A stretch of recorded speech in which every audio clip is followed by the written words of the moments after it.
Bonjour à toutes et à tous, Salut. c'est Kevin et Ludovic, non pas du tout.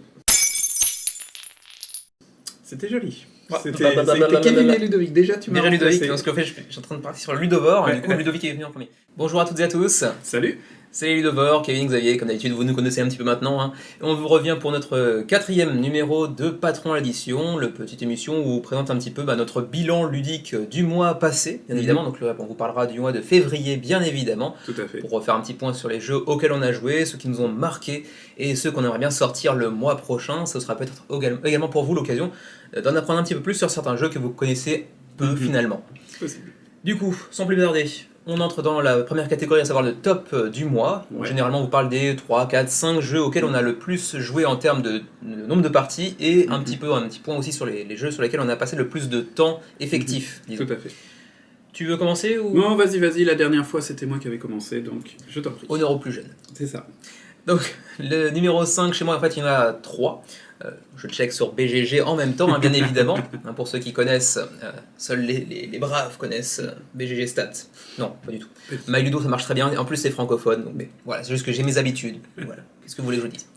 Donc, on a donc 3 jeux en 3ème position, en commençant par Fiesta de los Muertos. Et si on prend cet air un petit peu étonné, c'est qu'on joue pas forcément très souvent des jeux d'ambiance. Non, c'est vrai. Mais ça fait partie de ceux qu'on apprécie. Celui-là, moi je suis pas très jeu d'ambiance, mais celui-là c'est toujours une réussite, c'est rapide et on rigole généralement beaucoup. Ouais. Faut dire que ça se joue rapidement. Une petite pause au boulot comme ça avec des collègues, généralement ça provoque quand même quelques petites crises de fou rire, c'est assez sympatoche.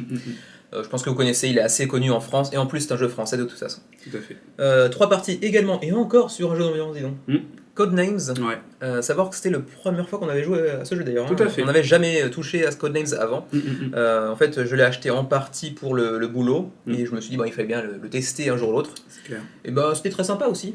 Ouais, c'est pas du tout ma came, hein. Moi c'est vraiment pas mon genre de jeu, mais j'avoue que ça se joue bien, ça se joue vite, on passe un bon moment autour de la table, et je ne me remettrai donc jamais du fait que c'est le mec qui a aussi créé Mage Knight, entre autres, qui a fait Codenames. Ça, je peux pas, non, c'est pas possible. Mais c'est très bien, bravo, il est très créatif. C'est un auteur vraiment très très versatile quand on sait qu'il peut créer des jeux à 4 points, 4.2, 4.3 de complexité sur BGG et à côté faire Codenames, enfin toute la ribambelle de Codenames qui existe. C'est assez étonnant. Du coup, c'est l'avantage de Codenames, c'est que tu peux le décliner avec plein de variations différentes et justement toucher un public plus vaste. Du coup. Et j'imagine qu'il doit exister des Codenames du type Codenames Star Wars, Codenames Marvel, Codenames Disney. Ouais, bien sûr. Pourquoi pas. C'est certainement le jeu sur lequel il a dû se faire le plus de fric, alors qu'en fait c'est peut-être pas forcément le plus intéressant de sa ludothèque.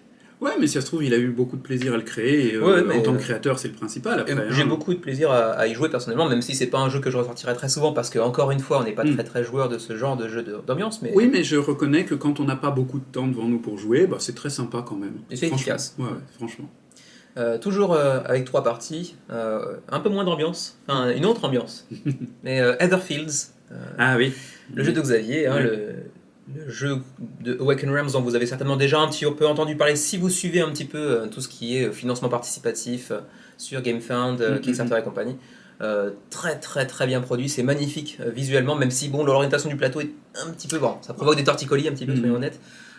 Pour l'instant, j'ai bien aimé ces 3 premières expériences, même si je trouve ça en même temps très frustrant parfois. Parce que vous découvrez l'univers du jeu et même les règles du jeu au fur et à mesure de votre partie, vos parties.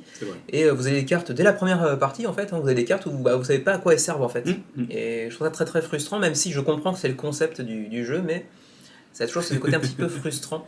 Et au-delà de ça, pour l'instant, mais je me demande si c'est pas encore l'aspect un petit peu tutoriel des premières parties, j'ai pas l'impression d'avoir à faire des choix impactants. Oui, je vois ce que tu veux dire. Je trouve ça un petit peu frustrant, mais dans le mauvais sens du terme là pour le coup. Mais... Après, plus tard, c'est vrai qu'il y aura un aspect de deck building, puisqu'il y a une limite à notre paquet de cartes, et qu'à force d'acheter ou de recevoir des cartes, on arrivera forcément à cette limite. Mais pour l'instant, c'est vrai que cet aspect-là n'est pas encore présent dans nos parties. Ça, c'est sûr. Xavier va en parler aussi de toute façon, j'imagine. Sans doute un petit peu, oui, bien sûr. Des nouveaux jeux en plus qu'on a testés ce mois-ci. C'est vrai. Enfin, pour Heatherfield, enfin. On l'avait reçu en novembre, décembre. Oh oui, quelque chose comme ça, oui. Donc il a mis un peu de temps à sortir, mais 3 fois en un seul mois. Voilà. Pour une durée de partie assez conséquente, 4 heures dessus évidemment, parce que c'est assez long comme jeu bien évidemment. Bien sûr. On entre dans le top 3. Dans mon top 3, alors on va avoir 2 jeux qui sont là plus ou moins tous les mois. à savoir Dice Throne en 3e position avec 5 parties, mais bon, en partie d'ailleurs parce qu'on vous a proposé une série de 4 parties, de 4 duels pour vous montrer un petit peu ce que peuvent avoir les 8 nouveaux personnages de la saison 2 dans leur moteur, on va dire. Quel souvenir formidable ces 4 parties. Ça s'est joué à très très peu de choses à chaque fois. Tu la veux celle-là ou bien c'est plutôt toi qu'on a pris 4 du coup. Mais, enchaîne. Je vais te taper autrement. Donc, 4 parties plus une 5e qu'on a fait un petit peu après pour le plaisir et qui s'est terminée un petit peu de la même manière. Voilà. Je veux dire, au moins la cohérence est respectée. Voilà, tout à fait. Le dé me déteste. Mais bon, ça reste un excellent jeu pour ceux qui ont la saison 1. Bon, jetez-vous dessus si vous ne l'avez pas encore. C'est un super jeu, si tant est que vous aimiez bien entendu les jeux de confrontation avec des dés, donc un aspect de chance assez conséquent, même si on peut la mitiger également. En 2e position, le grand habituel de ce classement, Skulls of Sedlec, parce que au boulot, en 7-8 minutes, on plie une partie et c'est toujours aussi sympa. Et puis en 1re position ce mois-ci, c'est la première fois qu'on en parle, je crois, dans le classement en tout cas des jeux du mois. Oui, sans doute. On en avait parlé pour dire j'aimerais bien le ressortir, mais pas encore dans le classement du mois. Il s'agit de Flamme Rouge. Alors oui, on aime bien les gros jeux bien complexes, mais de temps en temps. Flamme Rouge est tellement efficace, tellement agréable à jouer, tellement facile, tellement accessible. Et pour le coup, on y a joué 7 fois ce mois-ci. Peut-être même une 8e après la vidéo si on a le temps, on verra. Et en fait on s'est lancé dans un Tour de France en fait. On a enchaîné 10 épreuves pour voir au final lequel l'emportera. Disons que là dans les 7 parties dont tu parles, il y a le Tour de 5. On a fait un premier Tour de France de 5 étapes et là on en a lancé un deuxième sur 10 étapes pour voir un petit peu ce que ça change. Alors tout de suite pour faire taire les détracteurs, le Tour de France en 5 étapes, j'ai gagné. Au maillot jaune. Mais j'ai gagné par équipe. Voilà. Ce que je veux dire, c'est pour montrer que je ne perds pas systématiquement à tous les jeux. Pas toujours. Voilà. Non, il fallait le dire. Souvent. Il fallait le dire. Dis-le. Voilà. C'est-à-dire que je gagne suffisamment pour me garder de l'espoir pour gagner plus, mais en fait, non. Et pour avoir toujours envie de jouer quand même. En plus. Ah oui, parce que si je perdais 100% des parties, j'aurais déjà raccroché les gants depuis un bout de temps, possiblement. Les gants, c'est plutôt pour la boxe que pour le vélo, mais... les gants de vélo, écoute... Certes, c'est pas les mêmes. Non. Voilà pour mon top 5 des jeux de ce mois-ci, donc 7 parties de Flamme Rouge. Ensuite, pour les jeux sur lesquels j'ai passé le plus de temps, je crois que ça va revenir plus ou moins au même, j'imagine, c'est Etherfield, Flamme Rouge, Dice Throne Adventures, parce que c'est vrai qu'on a fait quand même 2 parties, et le donjon était assez long, d'autant plus qu'il y avait toute la phase d'explication, parce que c'était rattaché à la vidéo qu'on en a faite également. Je vous renvoie bien évidemment sur les 2 vidéos, le donjon et le combat de boss. On a perdu à ça, un petit spoil. La vidéo est déjà sortie depuis un petit bout de temps, une dizaine de jours. Donc puis d'un autre côté, je me dis, je joue avec Xavier, donc vous pouvez vous douter que je vais perdre. D'un autre côté, moi je l'ai fini déjà 2 fois Dice Throne Adventure, lui 0. Moi je dis ça. Peut-être aussi parce que j'y joue jamais en solo.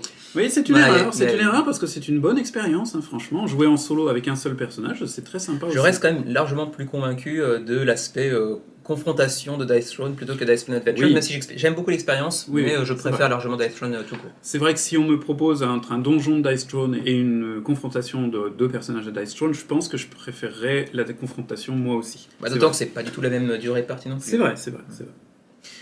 Je te laisse passer sur ton top 5. Ok, mon top 5 va être en fait un top 5 plus 2, puisque à la 5e, 6e et 7e place, ce sont des jeux qui ont le même nombre de parties.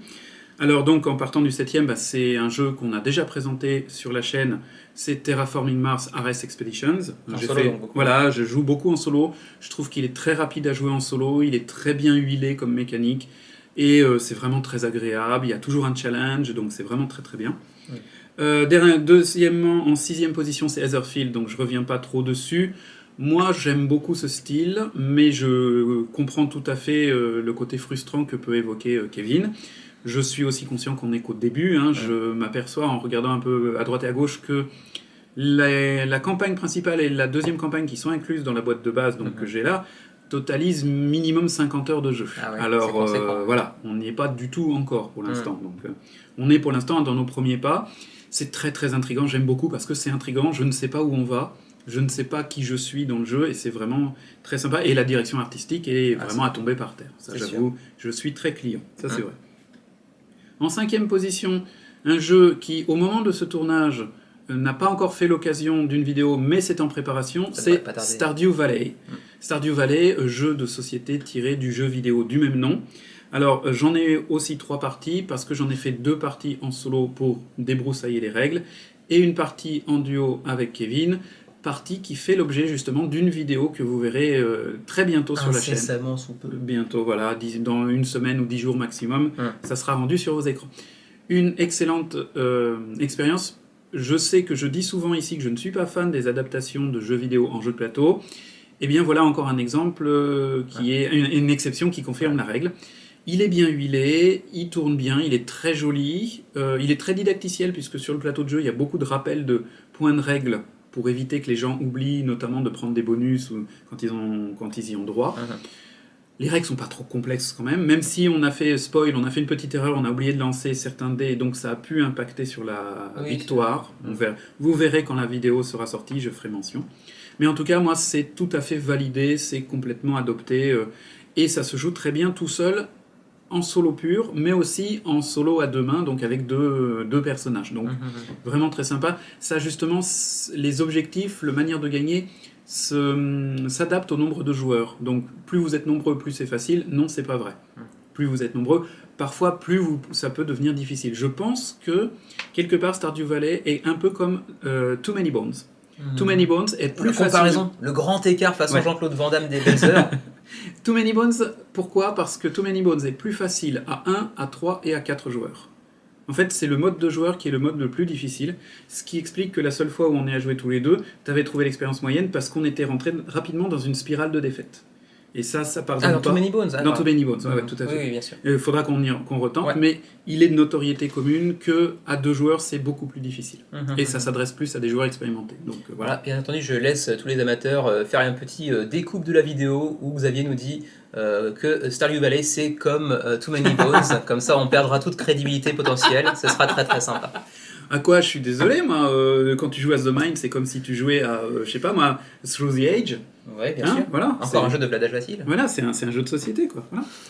En 4e position, Jedi's Throne. Je reviens pas dessus, on vient de m'en parler. En 3e position, Skulls of Seed Lake. C'est l'habitué de classement.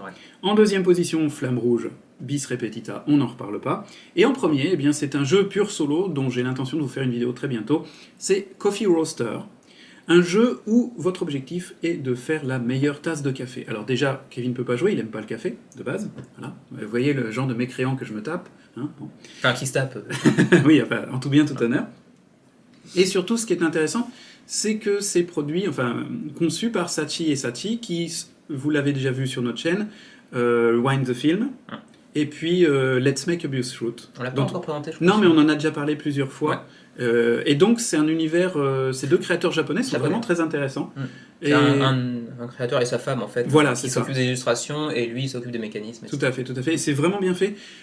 Même si j'avoue que je suis content d'avoir la version internationale parce que je trouve que pour une fois le style graphique de la version japonaise, qui est le même style que Let's Make a Abuse Fruit ou Wind the Film, ne colle pas pour moi au thème. C'est trop mignonné. Là c'est plus un peu entre guillemets sérieux. On a mentionné plusieurs fois Wind the Film dans la vidéo. En version française, ça s'appelle Photographe. On en a fait une vidéo aussi, on vous le mettra peut-être dans le coin supérieur droit de votre vidéo pour faire un renvoi. Mais, voilà. Maintenant que tu le mentionnes, c'est vrai que ça s'appelle comme ça. Donc voilà mon top 5 plus 2. En termes de nombre de parties. En termes de nombre de parties. Par contre, en termes de durée, c'est un petit peu renversé puisque le premier c'est Stardew Valley avec 5 heures. Bah ouais, quand même. Deuxième c'est Etherfield avec 4 heures. Troisième c'est Terraforming Mars avec 3 heures. Ex Aequo avec Flamme Rouge. Et Coffee Roaster avec 3 heures. 3 heures quand même en 8 parties. 3 heures à moudre du café, le gars. Et à le boire, et à le torréfier, et tout ça, voilà. Tu le bois même pas, je suis sûr, dans la partie. Soyez honnête. Généralement, je m'en prépare un à côté, un vrai que je bois pendant que je joue. C'est un vrai café. Roleplay. Un roleplay jusque dans... Jusque dans, ouais. D'accord. Bon, super. Et puis quand même, dans la durée de 3 heures, ça va jusqu'à la 8e place, puisque à 3 heures, j'ai Terraforming Mars Ares Expedition, Flamme Rouge, Coffee Roaster, Dice Throne Adventure, Anachronie et Dice Throne. Donc voilà, Anachronie que je joue pour l'instant encore toujours solo, parce qu'on a d'autres jeux à jouer ensemble, mais on y reviendra tous les deux. J'ai hâte d'y revenir. Faut dire qu'on aimerait bien aussi le faire tester à 2 de nos amis, enfin au moins un de nos amis en question, parce qu'on pense que ça va lui plaire, même si c'est peut-être un petit peu lourd. en termes de complexité. À mon avis, c'est le plus complexe des jeux auxquels il aura joué avec nous pour l'instant. Ouais, c'est un joueur assez casu, donc... Assez casu, mais en attendant, il y a plusieurs centaines de parties de Terraforming Mars. Ouais, bien sûr. Mais celui-là, il le connaît sur le bout des doigts. Ça c'est clair.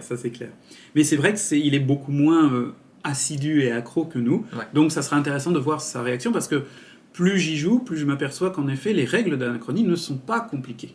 Ce qui est complexe, c'est les possibilités que vous avez dans le jeu. C'est un jeu profond, mais pas difficile, c'est juste complexe. Si l'initiation est réussie, à mon avis, il aura le goût d'y revenir et d'approfondir les questions, les techniques en question. Donc c'est vraiment intéressant. Après, on n'a pas encore ajouté les extensions dans une partie multijoueur.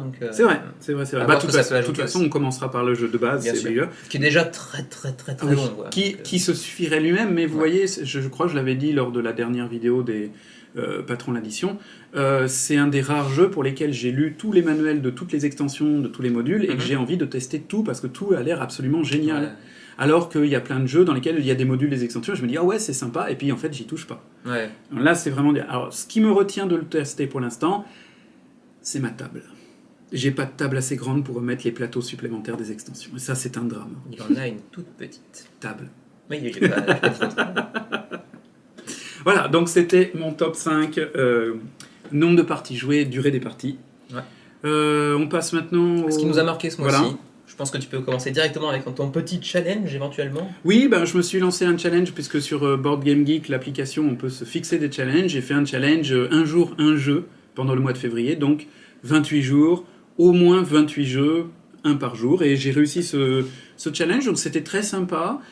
À la nuance près que c'est vrai que 2-3 jours sur le challenge, comme j'étais très occupé, il a fallu que je me force à sortir un jeu pour pas casser le challenge. Mais bon, c'est pas grave, c'était pas dramatique. Je le referai pas tout de suite. Franchement, je vois pas trop l'intérêt de multiplier le challenge comme ça. Par contre, j'ai fait un challenge qui est beaucoup plus facile, c'est 20 jeux, 20 parties sur l'année. Ah oui, donc là, ça devrait aller. Tout dépend des jeux en question. Il y a Scrolls of Sedlec, c'est très facile. Voilà. Non, mais celui-là, je l'ai exclu. Donc il y a Eusia, il y a Anachronie, il y a 20 Anachronie, c'est déjà plus compliqué. Ouais, 20, il y a Dwellings of Eldervale, il y a Everdell, il y a Yedo. Donc il y a que du lourd. Oui, j'ai choisi que des jeux lourds parce que j'ai un an. Ça sera un challenge beaucoup plus compliqué. Oui, beaucoup plus. Mais j'ai confiance et à mon avis, c'est jouable encore pour l'instant. Surtout avec le solo. Mais... Oui, voilà, exactement. Et toi, qu'est-ce qui t'a marqué Ce qui m'a marqué en bien comme en mal, éventuellement, on a quand même eu une bonne surprise, mais là encore, ça va faire l'objet d'une vidéo prochainement, donc on va pas en parler trop longtemps. C'est Abstract Academy, un petit jeu qu'on a reçu parce que l'éditeur a daigné nous envoyer récemment pour en faire une petite review. Ce qu'on va faire dans les semaines à venir, mais on va d'abord le tester encore un petit peu plus. On n'a que 2 parties pour l'instant à notre effectif, et puis on va essayer de le jouer à 4 également. C'est un jeu qui se joue de 2 à 4 joueurs de toute façon. 2 ou 4 joueurs, voilà, oui. Pas 2 à 4 joueurs. C'est spécifiquement 2 ou 4. Et franchement, on partait un petit peu tous les deux. À moitié à reculons, disons, à moitié en moonwalk. Oui, parce que l'art moderne, voilà. Le thématique nous intéressait pas tellement, mais disons que c'est par une partie de l'équipe créative qui est derrière les jeux de Flat Out Games, comme Cascadia par exemple, Calico et compagnie, une partie de l'équipe. Donc on s'est dit, pourquoi pas après tout. J'ai contacté l'éditeur, ils ont dit, ouais, pas de problème, on vous l'envoie. Donc voilà. Ce qui est sympa. Ce qui est très sympa. Parce que pour l'instant, on est encore une toute petite chaîne. Tout à fait. Donc ils nous ont fait confiance, donc vraiment merci à eux, même s'ils comprennent. J'imagine pas le français qui regarderont pas cette vidéo, je pense pas. Mais merci quand même à eux. Et puis bonne surprise finalement, on n'en attendait pas grand chose, et finalement c'est un jeu qui va se placer assez en bonne position dans nos jeux qu'on sort facilement pendant une pause de midi. C'est ça. C'est un jeu qui a une durée assez courte en termes de parties. C'est-à-dire qu'au lieu de faire 3 parties de Skulls of Sedlec, on fait une partie d'Abstract Academy, et puis c'est bien aussi. Donc, mais bon, sans trop de détails, on vous en parlera de toute façon bien assez tôt. Vous verrez de quoi il retourne, mais bon, jeu à thématique d'art abstrait, assez sympa. Placement de tuiles, etc. Bref, on en parlera plus tard. Sinon, pour l'instant, mais on va pas rester sur une première impression, mais en termes de déception, par contre, pour l'instant, Twisted Fables, cette première partie qu'on a faite, était très poussive et pas très convaincante. Sachant que les règles sont pas très compliquées non plus, une fois qu'on a compris comment ça marche. Mais c'est vrai que soyons honnêtes, c'était un peu ennuyeux. C'était un peu ennuyeux, c'est vrai. Et pourtant, récemment, j'ai vu la vidéo mensuelle du passe-temps où les 3 intervenants le présentaient comme le jeu du mois, donc je me dis, ça va être super sympa. Et en fait, pour l'instant, la première expérience, encore une fois, ce n'est qu'une première partie, ça demande à être découvert un peu plus en profondeur, d'autant plus qu'il y a une vraie asymétrie entre chacun des personnages. C'est vrai. Mais pour l'instant, la première partie, j'étais pas convaincu. Non, c'est vrai. Et je vais rebondir sur ce que tu viens de dire pour parler des déceptions, parce que pour moi, c'est une déception plus large, à savoir que c'est la déception sur les jeux de confrontation à placement stratégique sur une carte. Depuis que j'ai joué à Twisted Fables, je m'aperçois que finalement, Unmatch non plus, ça m'intéresse plus tant que ça, parce que je ne vois pas l'intérêt du placement stratégique. Je veux dire, ça rajoute une couche qui, pour moi, m'intéresse pas. Attention, je ne suis pas en train de dire que les jeux sont mauvais, je dis juste que ça ne correspond pas à ce que moi, j'attends de ce type de jeu. Parce que j'ai des centaines de parties, presque 200 parties de Dice Throne, où là, Dice Throne, c'est du à toi à moi direct. Il n'y a pas de question de t'es devant, t'es derrière, t'es loin, t'es proche. Nos parties d'Unmatch étaient très sympas, mais il y a eu plein de moments où on se retrouvait à courir derrière l'autre parce que l'autre essayait de se reculer pour reprendre un peu du poil de la bête et ainsi de suite. Ou à le prendre en sandwich et une fois que c'est fait, il n'y a rien à faire. Voilà, exactement. Donc, alors certes, on ne peut pas prétendre qu'on connaît tous les tenants et les aboutissants et les techniques des deux jeux, Unmatched et Twisted Fables, mais quand même, il y a ce petit côté pour moi qui est totalement inutile de se positionner sur un plateau. Donc, inutile non, mais peut-être un peu superflu. Ouais, pour moi, non mais attention, là je dis toi. pour moi uniquement, pour moi, finalement dans un jeu où on se bat l'un contre l'autre, je n'ai pas besoin de cet aspect-là. Moi, de mon côté, ça ne me dérange pas outre mesure sur Unmatch. J'ai bien apprécié les quelques parties qu'on en a faites, même si je préfère largement Dice Throne dans un registre similaire, mais sans déplacement pour le coup. Par contre, Unmatch pour l'instant sur cette partie, mais on va en faire une après la vidéo, donc c'est pour vous dire, on veut quand même essayer de voir un peu plus en profondeur de quoi il s'agit. Mais pour l'instant, c'est vrai que je suis pas du tout convaincu, donc j'espère que la prochaine partie déjà sera plus courte et plus convaincante, bien évidemment. Plus nerveuse, plus dynamique. Plus nerveuse, parce que pour l'instant, c'était un peu vraiment poussif. T'as passé plein de tours à j'ai rien à faire, ou mes compétences servent à rien, tout ça. Donc voilà. Alors, il y a eu certainement le lot d'erreurs classiques de la première partie. De ne pas voir les synergies qui s'opèrent au début, donc c'est normal. Mais c'est pour ça qu'on va le réessayer encore 2-3 fois, au moins, minimum. Mais, donc, je le dis là, si jamais Unmatched et Twisted Fables ne me convainquent plus tant que ça, et que ça se confirme que ça ne convainc pas, ça sera des jeux qui vont sans doute quitter ma collection à court terme. Je m'aperçois que autant avant je disais je ne vendrai jamais un de mes jeux, autant maintenant c'est finalement à quoi ça sert que j'ai des jeux qui soient là, qui sont bien, mais que je pense toujours à d'autres jeux avant cela. Donc, surtout dans cette même catégorie de jeux. Surtout dans cette même catégorie de jeux, tout à fait. Okay. On va passer maintenant à la dernière partie, à savoir ce qu'on compte mettre sur la table au cours du mois de mars. Je te laisse commencer, je commence, comme tu veux. Vas-y, commence. Okay. Alors moi, ça va être assez simple. Évidemment, je veux continuer Etherfield, ça c'est sûr. Évidemment, je veux rejouer à Anachronie, évidemment. Évidemment, j'espère qu'on aura l'occasion de continuer à jouer au Dilemme du Roi, parce que je trouve que maintenant on a commencé à avoir une approche un peu plus intéressante, donc j'ai envie de la continuer. Et puis, ça va être mettre sur la table les jeux qui vont me parvenir ou qui me sont parvenus. Là, ce matin, j'ai reçu enfin Townsfolk Tussle, le jeu d'affrontement qui est présenté comme un Kingdom Death Monster Light. Dans le placement des stratégiques, c'est un jeu de baston stratégique sur un... Alors justement, est-ce que ça va marcher quand même, puisque c'est un jeu de baston stratégique ? Avec du déplacement. Voilà, mais là c'est beaucoup plus orienté figurines et compétences avec feuilles de perso, c'est pas vraiment des cartes, donc voilà. Normalement, très bientôt aussi devrait m'arriver Tiny Epic Dungeons, donc le dungeon crawler de la série Tiny Epic, dont j'attends, c'est vrai, pas mal de choses.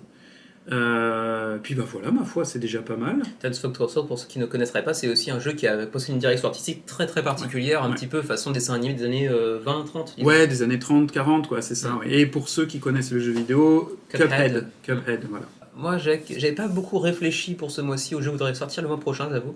Mais évidemment, le Dilemme du Roi, comme tu l'as dit tout à l'heure, en fait, ça fait partie de ces jeux legacy qu'on aime bien découvrir sur le long terme. Même pour l'instant, on n'a fait que deux fois 2 parties, donc 4 parties au total. 2 fois 3 parties. 3 peut-être, ouais. À chaque fois, on fait 3 parties parce que c'est 1 heure à peu près. C'est vrai. Donc ça nous fait une bonne matinée. Et comme le disait Xavier, ça commence à se dérouler un petit peu plus. Au début, c'était un petit peu dans le flou, disons, mais là, ça commence on voit les embranchements s'ouvrir devant nous et ça a l'air d'être vraiment très intéressant.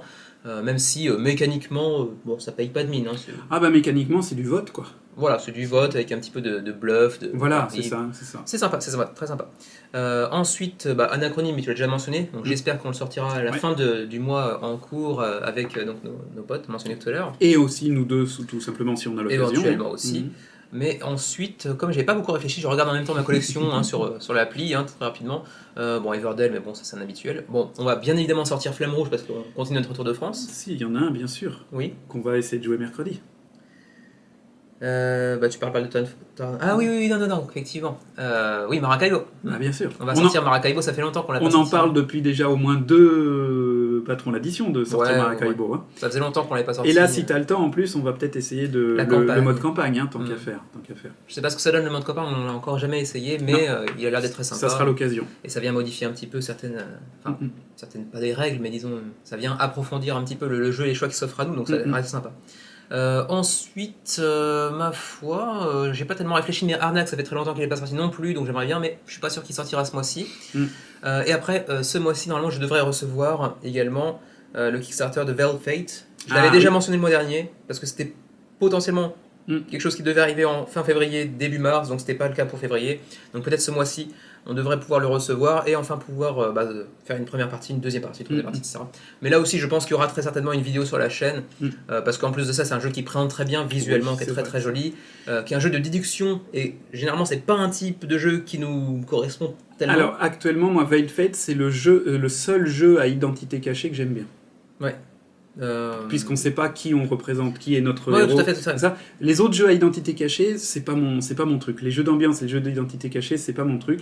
Mais celui-là, Veiled Fate, quand on y avait joué sur Tabletop Simulator, on avait vraiment passé des bons moments. J'ai peut-être moins de...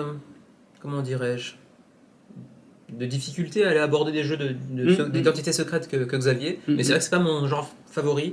Mais pour le coup, celui-ci est vraiment très très sympa. C'est-à-dire qu'en plus, vous êtes placé, si on joue à 2 joueurs par exemple, un personnage chacun, mais il y en a encore 6 autres qu'on peut nous-mêmes aussi déplacer. Donc en fait, il y a tellement de possibilités que c'est assez stratégique. Le bluff est vraiment très étendu. Il y a moyen de bluffer, contre-bluffer.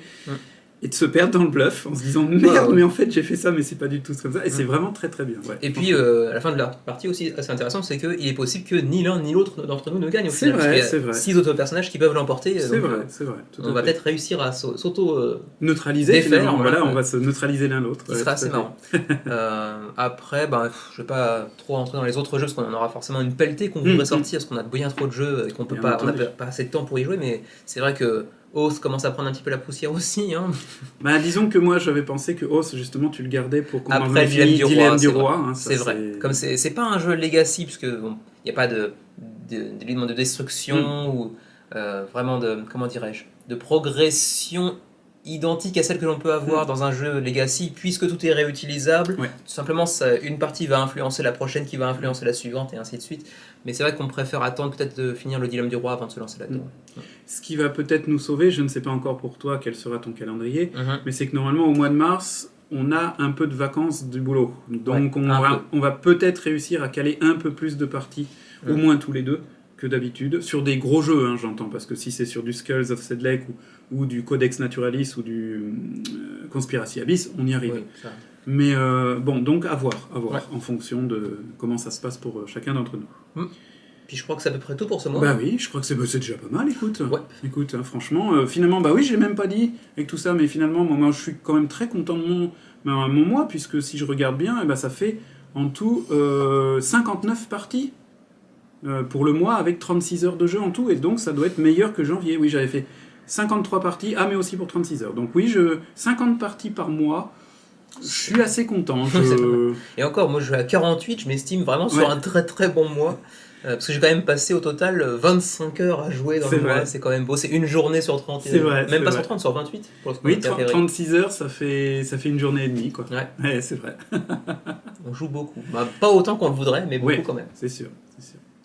Eh bien, sur ces bonnes paroles, il ne reste plus qu'à vous dire au revoir. Et puis à la prochaine pour une vidéo des Ludovores sur notre chaîne. À bientôt. À la prochaine.